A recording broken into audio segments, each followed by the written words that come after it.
Hey y'all, welcome back to the Carolina Cloud Show, where we interview the artist performing April 25th at Pine State Coffee in Raleigh, man. Get y'all tickets. And today, bro, we got the one, the only, the Dream Walker, Big Sleepy, better known as Wade. Hey, bro, I'm glad you heard my story. Yes, sir. I know the spiel.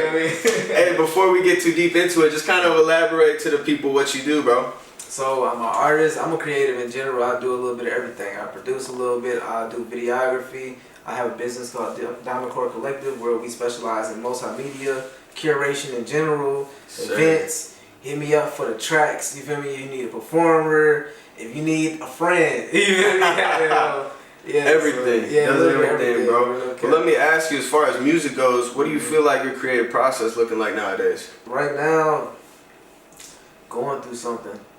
Definitely, if I have like a real pivotal moment for myself, that's usually like how I get into the flow state type shit. It would be, I'll literally go and hear a beat from a movie. You feel me? Like some shit they play in the background. Yeah, I feel like that shit gives you a feeling. Yeah, bro, it does. You feel me? As soon as I feel that emotion type shit, I automatically start putting a drum pattern with that emotion. And then after I put a drum pattern with it, I go find what beats, you know, based on my background type shit, on some Southside Raleigh shit, you feel me? What beats can I match with that emotion, but not go all the way into the slowish tempos type shit?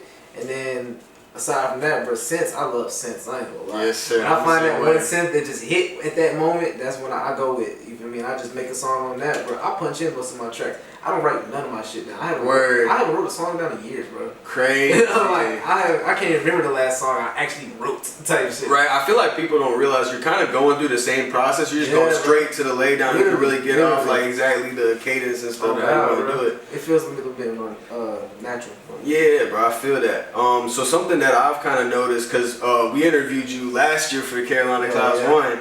And yeah, bro, and something that I noticed from last time that we interviewed, I noticed that you kind of feel like before it felt like, because you do so much, I felt like the other stuff was really at the forefront, whereas now I feel like you're pushing yourself even more as an artist now. And I really felt with that, and I wanted to ask you, like, what kind of changed your mindset to really like push your music? Cause bro, like anybody I know fucks with your shit, bro, me included. Man, think about stopping, man. You feel me? RP nigga, but we was going heavy on like videography and photography before he passed away, like to the point where we was literally about to start doing wedding photography for it. Word. But then after he passed away, and then I'm realizing like my ace boom coon, you feel me? He not here to play his role. It kind of changed my my perspective on what I'm doing, to realizing like you're doing this shit because you had nobody to do it for you, for doing music. Right, you feel me? Right. Like specifically for music, bro. Like as you know, bro, we've been making music together for a long time. I've only ever wanted to make music, but I never had a cameraman. I couldn't pay for a cameraman. Right. You feel me? Type shit. But eventually it was like, I just kept putting it in my family ear, like, yo, I want to pick up the camera. And then when I went off to the pre-college program, I was in high school, like, they kind of like helped me get my character together. Right. You know, and everyone was like, oh, he's gonna be a photographer. He's gonna be, type shit. Yeah. And then I just was like, damn, I don't like that. I respect that, bro. bro. I don't like that shit, bro. I wanted to be an artist, bro. I want niggas to know me as that's the nigga with the fire music. Right. Nah, bro. I feel that, man. Definitely feel that.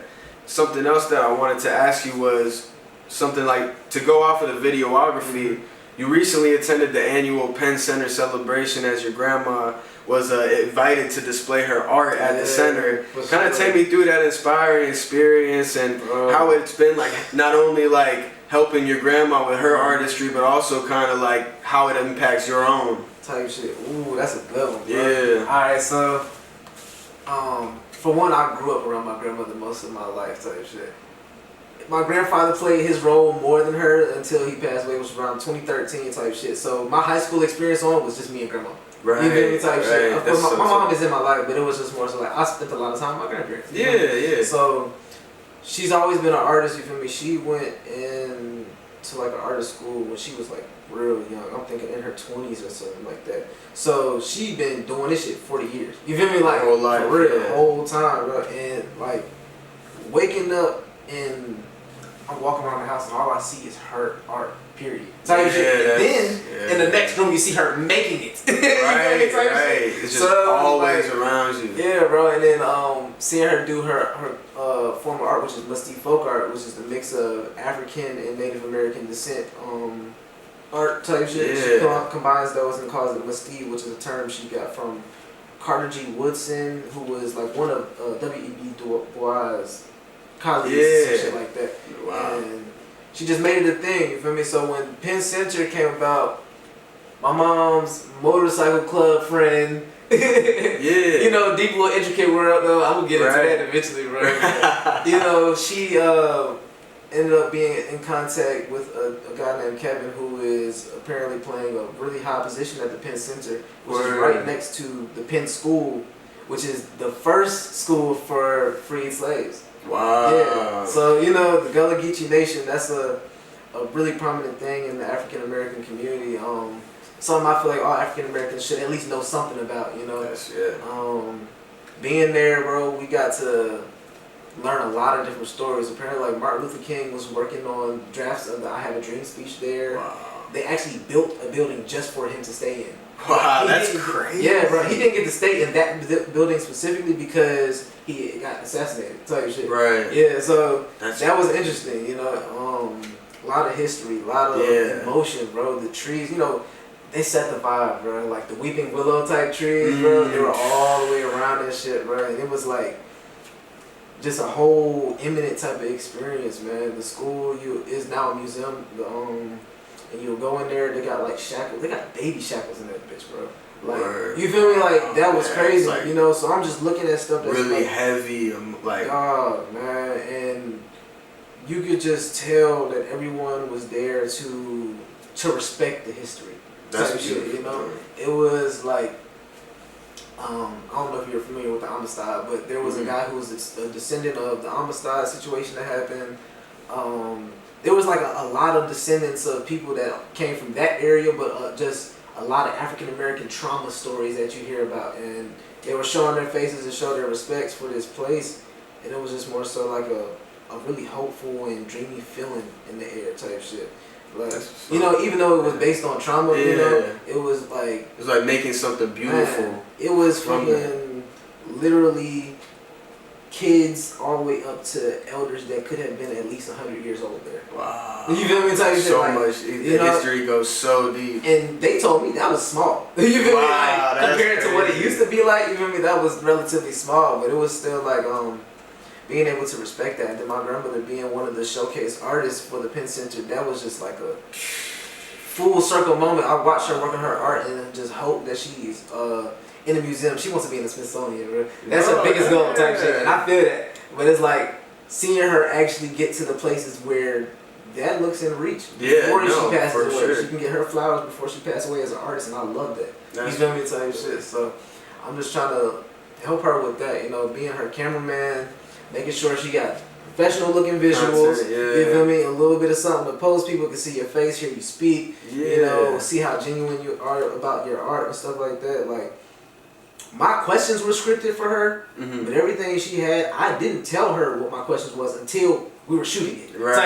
Just to make sure that anything she said was right on point. You feel me? So it definitely is something that I enjoy, bro. I look up to the elders in the sense of history, type shit, because it's so much that, you know, my community and my culture is a lot of shit that we don't know, but it's a lot of shit that we do know. But we usually pass down the bad part of what we do know. Right. And sometimes you never see the good side of those things, type shit. But I feel like her art is what I would deem the good side of the trauma. Type shit. But yeah, bro. That's my feel on that. Man. It does get deep on that. Well, let me get into another deep discussion. We were talking a little bit about it earlier off camera, but I'm really interested on your whole perspective with just dreaming in general. And you seem to have a great understanding of what you believe, what I believe you call your dreamscape. Yeah, bro. How can people get more in tune with their dreamscape? Well, for starters, observing. Definitely, while you're awake, make it a habit to observe things and then call out exactly what it is in real life, because your whole body, everything about you remembers vibrations. Same shit. Even your thoughts are a specific vibration. type shit. Right. You know, so like your everything's brain, got a vibration. Everything's a vibration. For So sure. it's just making sure that you amplify that vibration while you're awake, so that when you're in the point to where you're not moving your body, you're still doing the same things. Right. Type shit. And eventually you're gonna realize like, oh shit, nigga, I'm having dreams. You feel me? Like, right. I mean, I know people that don't dream, and then I came around and taught them how to dream, and they'll be like, bro, thank you. You feel me? Because you work through a lot of things when you have the time to just lay there. Right. You feel me? Yeah. Type of shit, literally, bro. You like you said earlier about, you know, like waking up and actually dropping some tears in your dream, bro. Like that's a real thing, because you experienced a moment that was super emotional for you, and then when you woke up, it wasn't necessarily happening, but you understand what it feels feeling, like. Yeah, type shit. You feel me? So it was like when it does happen, or you gotta pull your dog out the water for real, bro. Yeah. You more mentally prepared for that shit than you realize you would have been had you not had that experience in your dream world. I feel like motherfuckers just gotta get into it, observe and describe, bro. Right. Do you think it's important for like artists to really get tapped in with that? Fuck yeah. Yeah. Bro. I feel like just people in general, probably, right? Yeah, hell yeah. But in the artist world, it's more so like, and I'm not even gonna just say music. Artist is repainting a picture, type shit. Yeah. Something that you experienced, something that you felt, and then putting it into a project for somebody else to experience. So with that being said, you see a lot of shit in your dream world that you might not see in this conscious world that we live in, type shit. Right. You know, colors, shit, scary shit sometimes. You feel me? For real. But it'd be like, once you're able to visualize that shit for someone else to experience, you don't even know what type of things that these other people have experienced that they're gonna think about as soon as they see it. Like, you got flowers on the wall right there, bro. Right. You don't know that my grandmother's table might have those same compilation of colors. You know, and that's what I'm thinking about my damn grandma's table. You feel me? Type shit. Like, you don't know that. You feel me? But at the same time, it's more so like giving people the opportunity. It changes everyone else's world, and I just feel like when you do that, you have more of an impact than you realize. We all have a friend that we seen after years, and they was like, yeah, you remember when such and such happened? Yeah. And you didn't even know or even remember that shit until they said it out loud. You feel me? And it was like, damn, that was an impactful moment for you. Yeah. And dreams are the same thing, bro. Everything comes from an impactful moment. We learn from prior knowledge, and your brain is a processor, gang. It's like literally a computer, bro. This shit is gonna take in everything you've seen, and it's gonna compile that shit, and it's gonna do it where it makes sense. Right. Oh god. Yeah, bro. So to go on further with that same concept, how do you feel, if any, that it's helped you in like how in what ways would you say it's impacted your own artistry?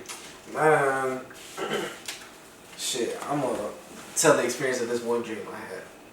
So the dream was, I was in this house and something happened to like a little girl that was around us. I don't know who the little girl was, but basically my position was go outside, find someone that can save this little girl.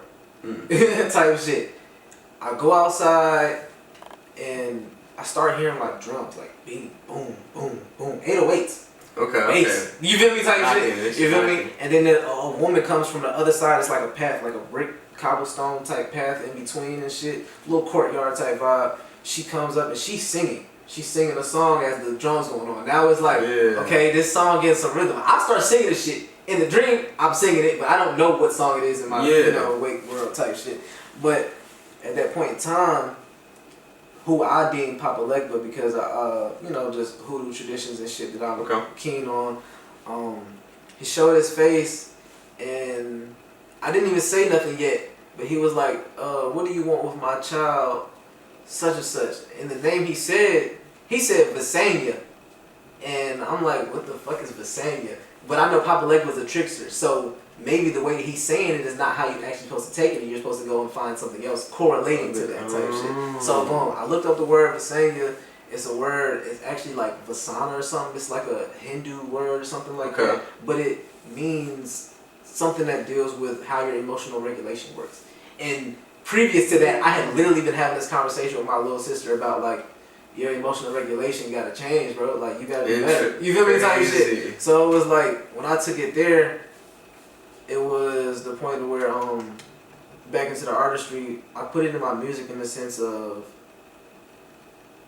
involving my sisters in my business. I got a track called Still Thuggin', and I said about like, I would have to get my sisters. I be trying not to put them in my business, but it's because of the emotional regulation. But the point of where I had that dream and me writing that song was in the same time period, like literally, I think within the same 2 days actually. Crazy. You feel me, type shit. So it was like I took that forward, and I was like, okay, that was my first experience of seeing what I felt like was an actual encounter with the spirits. That's crazy, type bro, shit. man. So it was definitely something that I stood on, because as a man, as a heterosexual man, you feel me, that emotional regulation can change a lot for you. No, for sure. You feel me? Type shit. It's put niggas in prison. It's put niggas in graves. Right. You feel me? So we gotta move forward with a lot of this knowledge and emotional regulation, bro. Like, yeah, we move off logic, but we don't even realize how much emotion we move off of a lot of time as men, because of the stigmas, because of the beliefs that other families might carry on, that they put in your face type shit and expect you to carry on as well. But it can change a lot for you. You know, like, I've done some fucked up shit based off my emotion. I've done some great shit off my emotion. But the times where I realized I waited to show it, you know, in an action or something like that, was the times that I could say I ate much better. Type shit, for sure. I slept better, ate better. Yeah. You know what I mean? I feel that, bro. So for this next segment, I'm gonna give you some rapid fire questions that you just answer to the best of your ability. All right? Era of music that means the most to you. 90s, 2000s. What you feeling?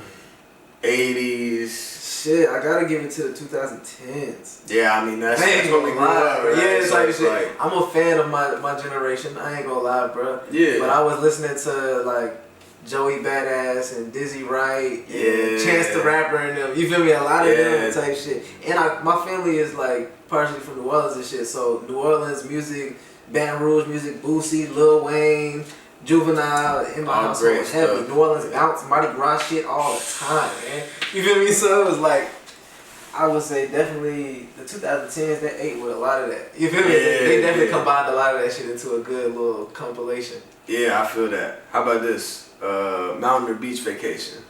Beach, bro. I ain't gonna lie, I love being warm. I fucking hate being cold. Yeah, I'm a mountain vacation type guy. I'm a mountain. Like, don't get me wrong, I've been to Cherokee once before, and that was dope, bro. Yeah, I just fuck with the vibe out there. Yeah, I feel that. Studio session or live performance?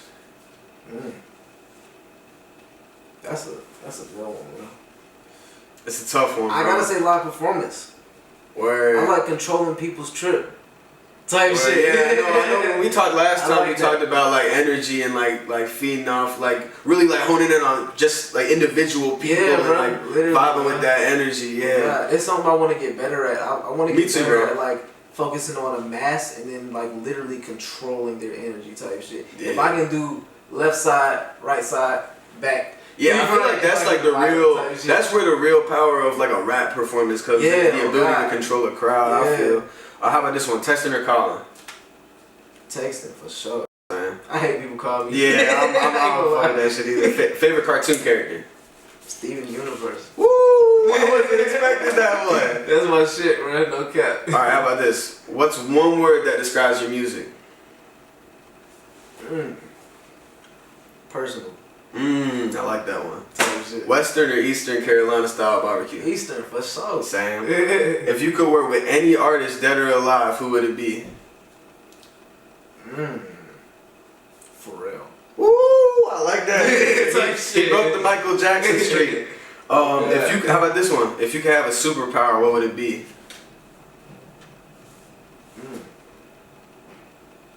Time travel. Yeah. That one, do you ever feel like that shit gonna fuck up the whole timeline? Like, for sure. I wanted to throw. True. Oh, there's been some fuck shit. Yeah. But at the same time, like, shit, I don't know, bro. Yeah, it's tough, man. It's tough. And last for you, I got, what is your dream NC venue to sell out? Could be Lenovo Center, could be the Ritz, could be Cat's Cradle. GNC. That's the one in Raleigh. You know what I'm saying? I always heard about the coolest events going down at the PNC, and I've never been in there before. Bro. Word, you got to, bro. It's got to be the right show, though. Like somebody that's like. Did they do the wrestling shit there at some point? Oh yeah, that's where they go. That's where they go to do this shit. Yeah, but hey, bro, that's all I got for you. So before you go, plug your socials, let the people know what you got going on and shit. Hey man, Big Sleepy Betting on his way. You can find me on social media at Dream Walker Wade. That's Walker with an A, not an ER. You feel me? .Wade. You feel me? Instagram. I'm on Twitter as BKA_Wade. You know, and that BKA means better known as. It's not no gang banging shit. That means nothing about hating the Bloods or nothing. Just so y'all know. You feel me? But yeah, better known as Wade. Shit. I think that's about it. The social media that I'm on for real. I'll be on YouTube, you know, better known as Wade or Diamond Court Collective. You know the vibes. Yes, sir. Well, that's all we got for you, man. Until next time on the Carolina Cloud Show, bro. We out. For sure.